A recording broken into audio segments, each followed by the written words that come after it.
Baiklah, selamat malam, selamat siang, selamat pagi semuanya. Terima kasih telah mengklik video ini. Hari ini kita akan berbagi informasi tentang salah satu tema dari mata kuliah Pendidikan Pancasila dan Kewarganegaraan. Tema hari ini adalah Rule of Law dan negara hukum. Kita telah tahu dan pasti sudah mengetahui bahwa negara kita itu negara hukum. Ya, negara hukum merupakan terjemahan dari konsep rule of law yang bersumber dari pengalaman demokrasi di Eropa abad ke-19 dan ke-20. Negara demokrasi pada dasarnya adalah negara hukum. Nah, ciri negara hukum adalah ada supremasi hukum, jaminan hak asasi manusia, serta legalitas hukum. Jadi, ciri-ciri negara hukum adalah adanya supremasi hukum, ingat ya. Kemudian ada jaminan hak asasi manusia, di mana hak setiap orang itu sama. Setiap orang itu sama memiliki hak untuk hidup, hak untuk nyaman, hak untuk mendapatkan keamanan, hak untuk dipandang sama, terlepas dari apa keyakinannya. Ya, kemudian legalitas hukum. Ya, terlepas dari apa keyakinannya selama keyakinan itu tidak melanggar aturan negara ya. Kemudian di negara hukum, peraturan perundang-undangan yang berpuncak pada Undang-Undang Dasar merupakan satu kesatuan sistem hukum sebagai landasan berbagai setiap penyelenggara kekuasaan. Jadi setiap penyelenggara kekuasaan, mau itu gubernur, wali kota, RT, RW, lurah, camat, penyelenggara kekuasaan di negara kita, negara Indonesia, harus sesuai dengan hukum. Dan puncaknya adalah Undang-Undang Dasar, konstitusi kita. Ya, negara Indonesia adalah negara hukum. Hal ini tertuang secara jelas dalam pasal 1 ayat 3 Undang-Undang Dasar 1945. Perubahan ketiga yang berbunyi, negara Indonesia adalah negara hukum.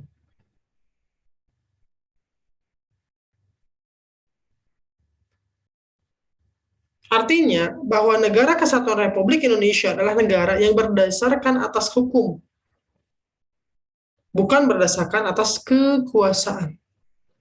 Dan pemerintahan berdasarkan sistem konstitusi atau hukum dasar, bukan absolutisme atau kekuasaan tidak terbatas. Jadi kita harus menyadari bahwa hukum di negara kita itu berdasarkan hukum, bukan berdasarkan kekuasaan. Ya, jadi siapapun yang berkuasa di negara kita harus mengikuti rules hukum yang ada di negara kita. Apapun jabatannya, dimanapun dia berada, ketika dia mengikuti aturan hukum negara kita, berada di negara kita, ikuti aturan hukumnya. Jangan seenaknya. Ya, kita harus menghargai hukum yang ada di negara kita. Sebagai konsekuensi dari pasal 1 ayat 3 amandemen Undang-Undang Dasar 1945, ada 3 prinsip dasar wajib dijunjung tinggi oleh setiap warga negara, yaitu supremasi hukum, kesetaraan di depan hukum, dan penegakan hukum dengan cara-cara yang tidak bertentangan dengan hukum. Ya, jadi semua penyelenggaraan hukum di negara Indonesia itu harus sesuai dengan cara-cara dan tidak bertentangan dengan hukum itu sendiri. Jadi harus satu arah. Tidak bisa kita menabrak hukum untuk menyelesaikan perkara apapun. Tetap kita harus menjunjung tinggi 3 prinsip ini. Supremasi hukum, kesetaraan di depan hukum, sama ya di depan hukum. Mau siapapun harus dipandang sama. Dan penegakan hukum dengan cara yang tidak bertentangan dengan hukum. Meskipun nanti di lapangannya akan berbeda persepsi yang setelah sudut pandang. Ya, jadi bukan berarti, wah hukum itu tegak, tajam hanya ke bawah, tapi tumbuh ke atas. Mungkin perbedaan sudut pandang lah yang menjadi perbedaan itu. Tapi hukumnya tetap sama. Ya, kita udah mempelajari dari beberapa pertemuan kan, bahwa ternyata sudut pandang yang berbeda itu tergantung dari titik berdiri kita memandang apa dan seperti apa kita cara memandangnya. Dan begitulah dunia, tergantung dari titik berdiri di mana kamu memulai sebuah argumentasi. Ya, kalau psikologi mengenal dengan kata persepsi. Ya, kemudian konsep negara hukum. Satu, konstitusi dan konstitusionalisme. Gagasan bahwa kekuasaan negara harus dibatasi serta hak-hak dasar rakyat dijamin dalam suatu konstitusi negara dinamakan konstitusionalisme. Oleh karena itu, suatu negara harus memiliki dan dasar atau berdasar pada suatu konstitusi. Apakah ia bersifat naskah atau written constitution atau tidak bersifat naskah atau unwritten constitution. Ya, jadi konstitusi. Kemudian, di dalam gagasan konstitusionalisme, Undang-Undang Dasar sebagai lembaga mempunyai fungsi khusus yaitu menentukan dan membatasi kekuasaan di satu pihak dan di pihak lain menjamin hak-hak asasi warga negara. Dapat disimpulkan bahwa di dalam gagasan konstitusionalisme, isi daripada konstitusi negara bercirikan dua hal pokok, yaitu satu, konstitusi itu membatasi kekuasaan pemerintah atau penguasa agar tidak bertindak sewenang-wenang terhadap warganya. Dua, konstitusi itu menjamin hak-hak dasar dan kebebasan warga negara. Ya, jadi ada dua hal pokok nih yang bercirikan yang berhubungan dengan konstitusi negara kita. Ya, satu, bahwa konstitusi itu membatasi kekuasaan pemerintah, artinya semua yang berkuasa juga tetap dibatasi pergerakannya. Mereka bebas bergerak asalkan itu demi kepentingan rakyatnya, tapi tidak boleh sewenang-wenang terhadap warganya atau rakyatnya, karena rakyat pun memiliki hak yang sama, memiliki hak-hak asasi warga negara. Sebagai sesama warga negara harus dilindungi haknya, dan itulah fungsi dari konstitusi.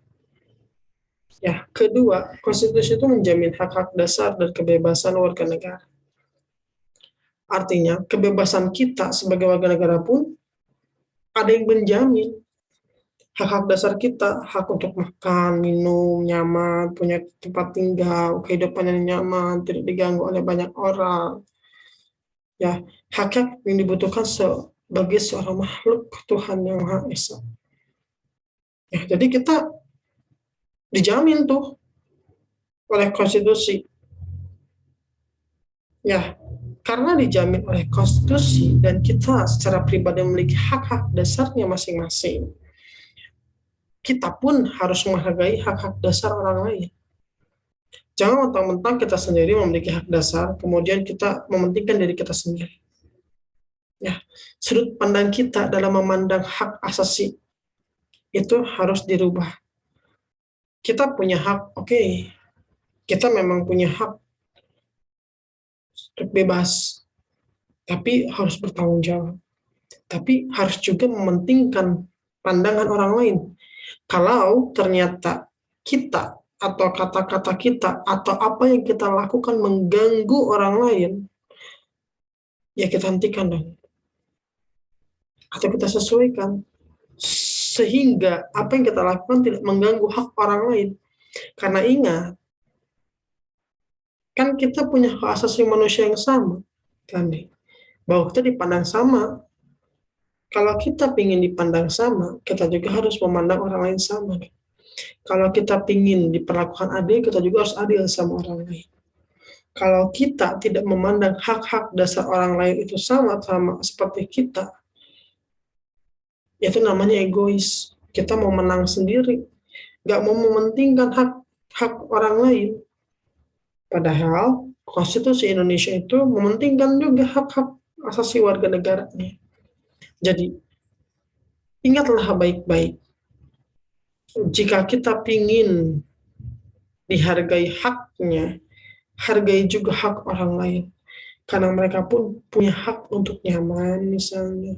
Kalau apa yang kita sampaikan, apa yang kita lakukan, apa yang kita omongkan itu mengganggu hak nyaman orang lain, menggunakan bahasa-bahasa yang memiliki makna, menyinggung orang lain, ya jangan dilakukan. Gunakan bahasa yang enak didengar olehnya. Itu sama aja kita memandang hak kita sendiri, kita menghargai hak kita sendiri, kita mempercayai, oh ya oke, kita punya hak untuk bebas, hak untuk nyaman, hak-hak dasar kita dijamin oleh konstitusi, kita juga harus menjamin hak orang lain sebagai warga negara yang sama seperti kita. Ya, adillah pada dirimu sendiri, adillah pada orang lain, maka kamu akan diperlakukan adil juga. Ya, kalau egois mau sampai kapan, nggak akan pernah selesai kalau memandang keegoisan. Ya, kita lanjut. Konstitusi atau undang-undang dasar dianggap sebagai perwujudan dari hukum tertinggi yang harus ditaati oleh negara dan pejabat-pejabat negara. Hal ini sesuai dengan dalil government by law, not by man. Pemerintah berdasarkan hukum bukan oleh manusia. Artinya, konstitusi negara kita berdasarkan Undang-Undang Dasar 1945 memandang bahwa setiap penyelenggaraan pemerintahan di negara ini berdasarkan hukum, bukan berdasarkan manusia. Siapapun yang berada di atas sebagai pemimpin, mau itu kalian RT, RW, camat, lurah, gubernur, wali kota, DPR, MPR, Mahkamah Agung, bahkan presiden sekalipun, harus bergerak berdasarkan hukum negara ini. Ya, mereka mungkin bisa bermain dengan persepsi. Ya, jadi mereka menyesuaikan hukum yang berada di negara ini sesuai dengan kebutuhan di daerah mereka masing-masing. Ya, penerapannya itu sesuai dengan persepsi para penggerak pemerintahan. Tapi tetap mereka harus berjalan sesuai dengan hukum yang ada. Ya, karena pemerintahan berdasarkan hukum, bukan oleh manusia. Jadi siapapun yang menjadi pemimpinnya tetap harus mengikuti aturan yang berlaku di negara Indonesia. Siapapun ya, mau itu pemerintahan, penggerak pemerintahan, bahkan rakyat yang bagian dari pemerintahan itu sendiri. Tanpa rakyat nggak akan ada sebuah pemerintahan kan. Jadi rakyatnya pun harus menyadari bahwa oh iya kita hidup di negara konstitusi. Kita hidup di negara dengan berdasar Undang-Undang Dasar 1945. Hargai itu, hormati itu, dan jalani itu sesuai dengan hukum negara kita. Ya, karena disitulah membuat kita sebagai warga negara mengerti dan memahami struktur negara ini. Ya, jangan sukanya berpikir hanya memandang dirimu sendiri, karena itu akan membuat kacau yang lainnya, gitu. Ya, kan hidup di dunia juga harus punya aturan ya. Jangan seenak-enaknya, jangan semena-menanya. Kalau satu orang dibolehkan berperilaku seenak-enaknya, semena-menanya sesuai dengan keinginannya saja, tanpa melihat standar hukum yang ada, aturan yang ada, kacau dong semuanya. Ya, Jo. Pada permulaan abad ke-19 dan awal abad ke-10, ke-20, sorry. Ya, pada permulaan abad ke-19 dan awal abad ke-20, gagasan mengenai konstitusionalisme atau kekuasaan terbatas dan jaminan hak-hak dasar warga negara mendapatkan perumusan secara yuridis. Para ahli hukum Eropa Barat kontinental seperti Immanuel Kant, Frederick Julius Stahl memakai istilah Rechtsstaat Sedangkan ahli anglo-sajon seperti evidence memakai istilah rule of law. Di Indonesia, istilah rektat atau rule of law biasa diterjemahkan dengan negara hukum. Jadi, setiap negara atau setiap makna, setiap kata memiliki makna yang sama. Ya, ada yang memiliki istilah rektat, ada rule of law. Kalau di Indonesia kita sebenarnya negara hukum, itu sama semua konsepnya, maknanya. Ya, karena para ahli itu memandang berdasarkan pengalaman dia, pengetahuan dia, dan sudut pandang dia di negara dia tinggal. Dari apa yang telah dia alami, ya sama kan semuanya tuh. Jadi bahkan dari sudut pandang perkuliahan pun, dari sudut pandang istilah pun, macam-macam istilahnya. Dan kita harus memahami kalau itu memiliki arti yang sama. Ya, wah jangan mah ribut, enggak di situ mah rektor, enggak di situ mah of law, udah semuanya sama aja. Di negara kita adalah negara hukum. Karena negara hukum kita harus mengikuti aturan hukum yang ada. Kedua, pengertian negara hukum. Ya, tadi kita berbicara tentang negara hukum, negara hukum, negara hukum. Ya, kita akan coba definisikan. Pengertian negara hukum secara sederhana adalah negara yang menyelenggarakan kekuasaan pemerintahnya didasarkan atas hukum. Ya, di negara yang berdasarkan atas hukum, maka negara termasuk di dalamnya pemerintahan dan lembaga-lembaga lain dalam melaksanakan tindakan apapun harus dilandasi oleh hukum dan dapat dipertanggungjawabkan secara hukum.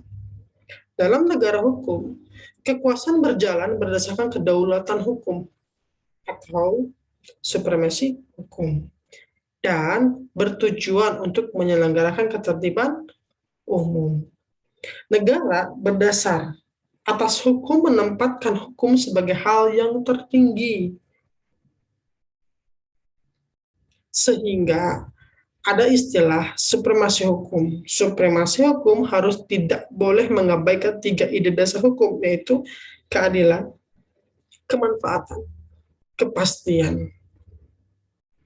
Ya, jadi negara yang menyelenggarakan kekuasaan pemerintahnya berdasarkan atau didasarkan atas hukum yang memandang 3 prinsip atau ide dasar hukum yang berhubungan dengan keadilan, kemanfaatan, dan kepastian.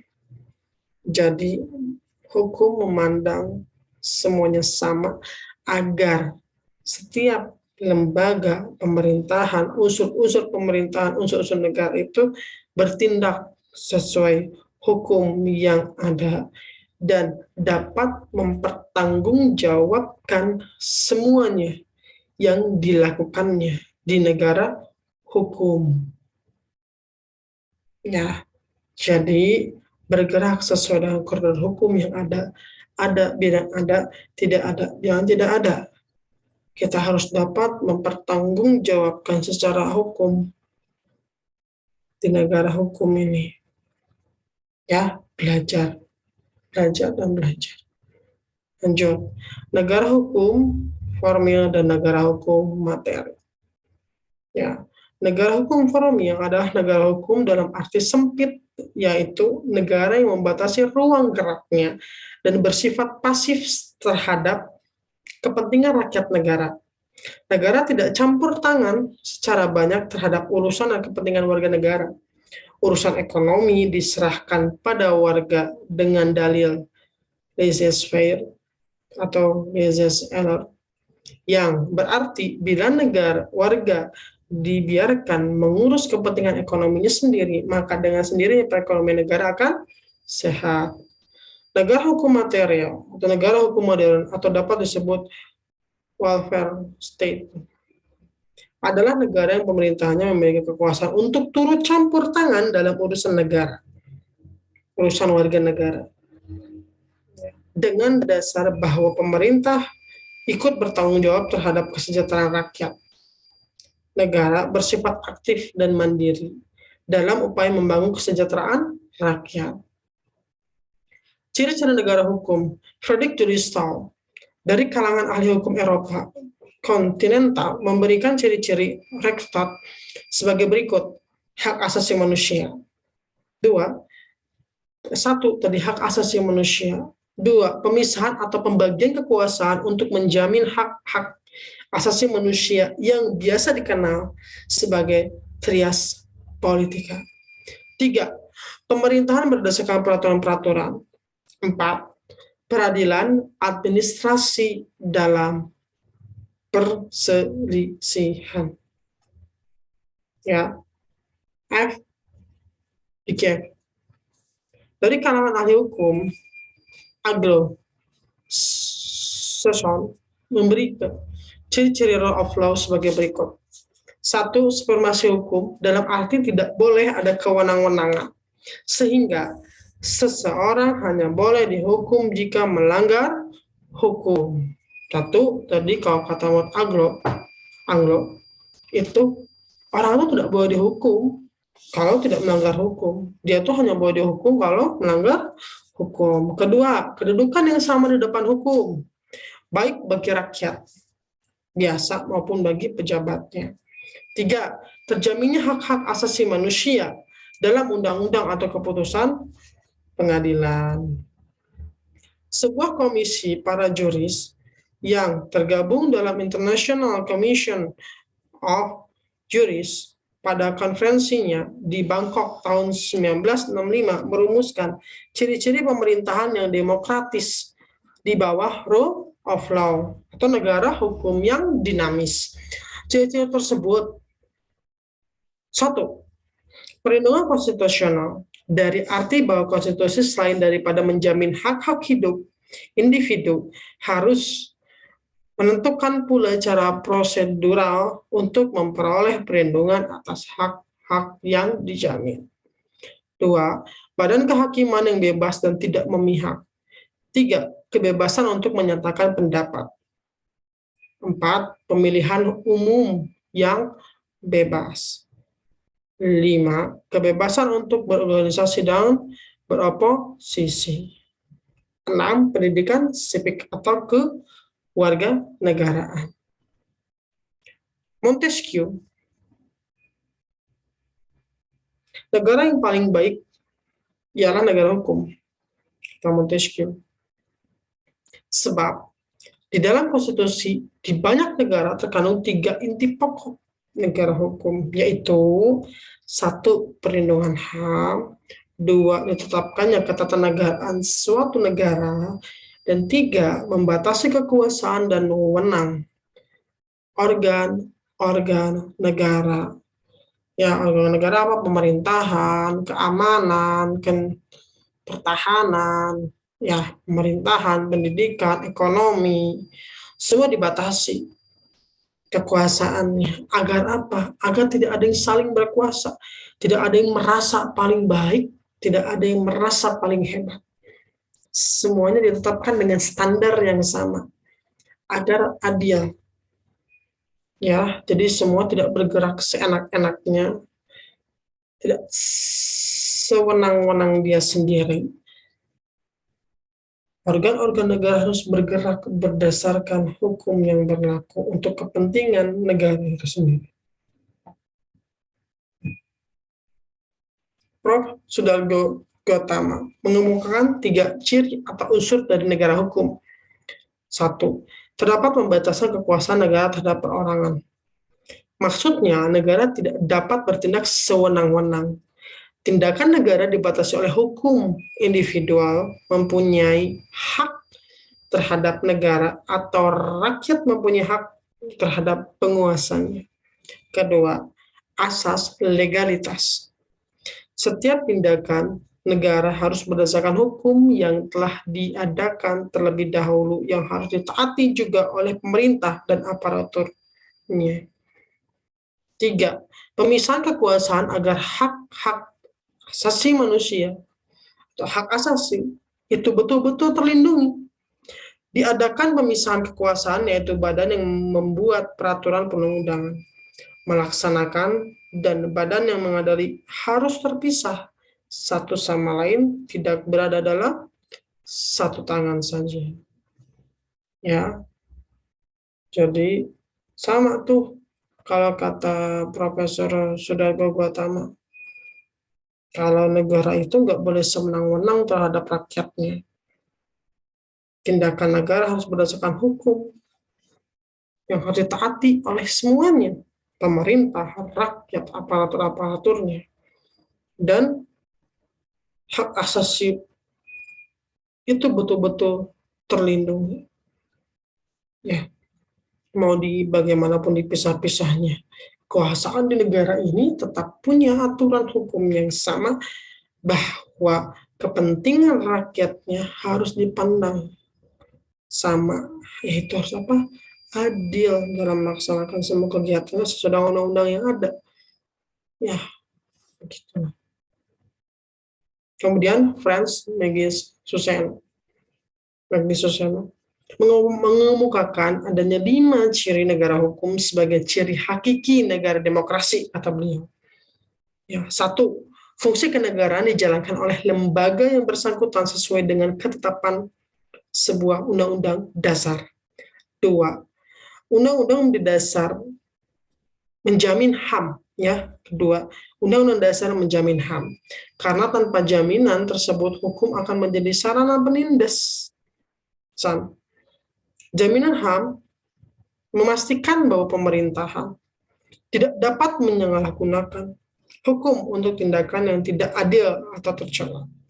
3. Badan-badan negara menjalankan kekuasaan masing-masing dan selalu taat pada dasar hukum yang berlaku. 4. Badan kehakiman bebas dan tidak memihak. Kemudian, Mustafa Kamal Pasha tahun 2003 menyatakan adanya 3 ciri khas negara hukum, kata beliau. 1. Pengakuan dan perlindungan terhadap hak asasi manusia. 2. Peradilan yang bebas dari pengaruh kekuasaan lain dan tidak memihak. 3. Legalitas hukum dalam segala bentuknya. Nah, jadi semuanya sama yang mendeskripsikan negara hukum, ciri-cirinya. Intinya adalah perlindungan terhadap HAM, hak asasi manusia di negara itu, pada rakyatnya, pada penyelenggara pemerintahannya, pada aparatur-aparatur yang memiliki hak-haknya mereka masing-masing, dan mereka saling menghargai, saling menghormati. Kemudian sistem peradilannya itu dibatasi, kekuasaan juga dibatasi oleh apa? Oleh undang-undang dan hukum di negara itu. Sehingga legalitas hukum dan negara dalam segala bentuknya. Jadi dalam segala bentuk pemerintahan sudah legalitas hukumnya tuh. Nggak bisa sembarangan. Nggak bisa keluar dari hukum yang ada di negara hukum. Begitu. Indonesia adalah negara hukum. Landasan yuridis negara hukum Indonesia. Dasar pijakan bahwa negara Indonesia adalah negara hukum sekarang ini tertuang dengan jelas pada pasal 1 ayat 3 Undang-Undang Dasar 1945, perubahan ketiga yang berbunyi negara Indonesia adalah negara hukum. Sebelumnya, landasan negara hukum Indonesia kita dikemukakan dalam bagian penjelasan umum Undang-Undang Dasar 1945 tentang sistem pemerintahan negara sebagai berikut. 1. Indonesia adalah negara yang berdasarkan atas hukum, tidak berdasarkan atas kekuasaan belaka. 2. Sistem konstitusional. Pemerintahan berdasarkan atas sistem konstitusi atau hukum dasar tidak bersifat absolutisme, kekuasaan tidak terbatas. Itu tetap ada batasannya, semua kekuasaan di negara kita. Berdasarkan perumusan di atas, negara Indonesia memakai istilah rektat yang kemungkinan dipengaruhi oleh konsep hukum Belanda yang termasuk wilayah Eropa kontinental zaman dahulu. Perumusan negara hukum Indonesia adalah negara berdasarkan atas hukum, bukan berdasarkan atas kekuasaan belaka. Pemerintah negara berdasar atas suatu konstitusi dengan kekuasaan pemerintahan terbatas, tidak absolut. Perwujudan negara hukum Indonesia, opsionalisasi dari konsep negara hukum Indonesia dituangkan dalam konstitusi negara yaitu Undang-Undang Dasar 1945. Undang-Undang 1945 merupakan hukum dasar negara yang menempati posisi sebagai hukum negara tertinggi dalam tertib hukum atau legal order Indonesia. Di bawah Undang-Undang 1945 terdapat berbagai aturan hukum atau peraturan perundang-undangan yang bersumber pada Undang-Undang Dasar 1945. Ya, untuk legal ordernya kalian bisa baca di modul ya, biar kalian banyak baca. Oke, kita lanjut. Negara hukum Indonesia menurut Undang-Undang Dasar 1945 mengandung prinsip-prinsip sebagai berikut. Norma hukum bersumber pada Pancasila sebagai hukum dasar nasional dan adanya hierarki jenjang norma hukum. 2, sistemnya yaitu sistem konstitusi. 3, kedaulatan rakyat atau prinsip demokrasi. 4, prinsip persamaan kedudukan dalam hukum dan pemerintahan. 5, adanya organ pembentuk undang-undang, Presiden dan DPR. 6, sistem pemerintahannya adalah presidensial. Ya, karena presiden kita. 7, kekuasaan kehakiman yang bebas dari kekuasaan lain, eksekutif. 8, hukum bertujuan untuk melindungi segenap bangsa dan seluruh tumpah darah Indonesia, memajukan kesejahteraan umum, mencerdaskan kehidupan bangsa, dan ikut melaksanakan ketertiban dunia yang berdasarkan kemerdekaan, perdamaian abadi, dan keadilan sosial. 9, adanya jaminan HAM dan kewajiban dasar manusia. Ya. Politik hukum Indonesia yang dinamakan di sini adalah kebijakan nasional mengenai hukum dan pembangunan hukum di Indonesia. Kebijakan penyelenggaraan bernegara pada masa lalu dituangkan dalam naskah GBHN, garis besar haluan negara, sebagai haluan dalam penyelenggaraan bernegara dan pembangunan nasional.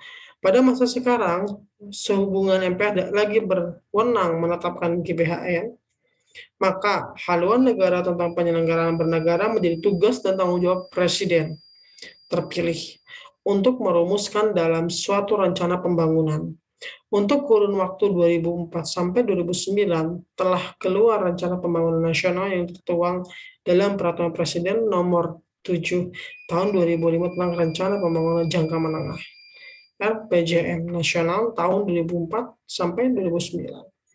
Dalam rencana pembangunan tersebut tertuang arah kebijakan dan program berbagai bidang, termasuk bidang hukum.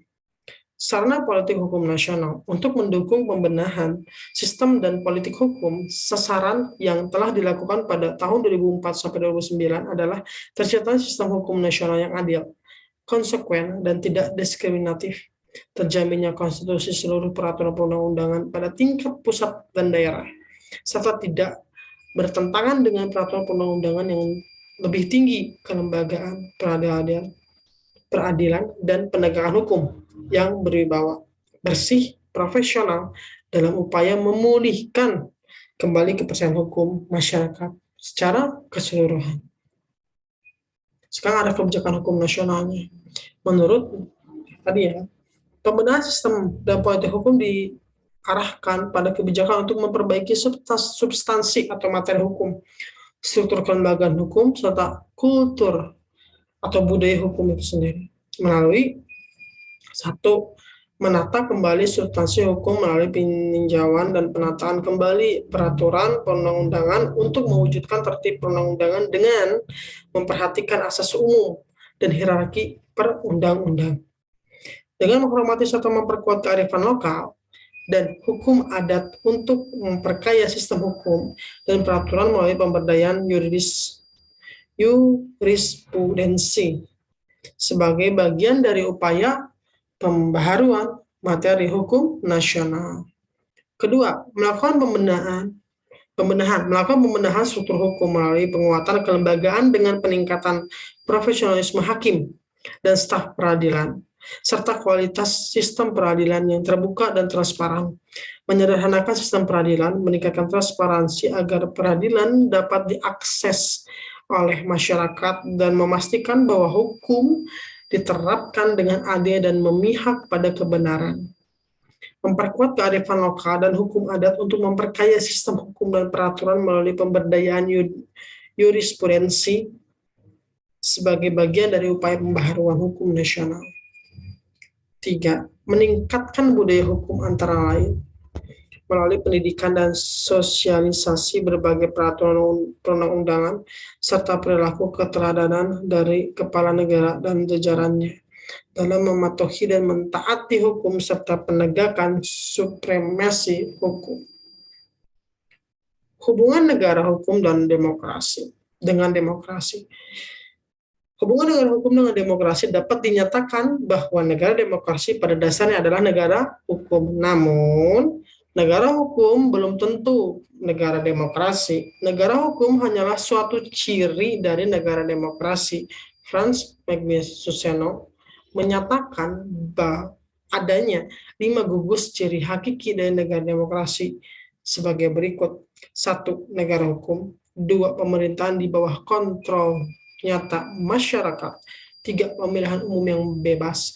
4. Prinsip mayoritas.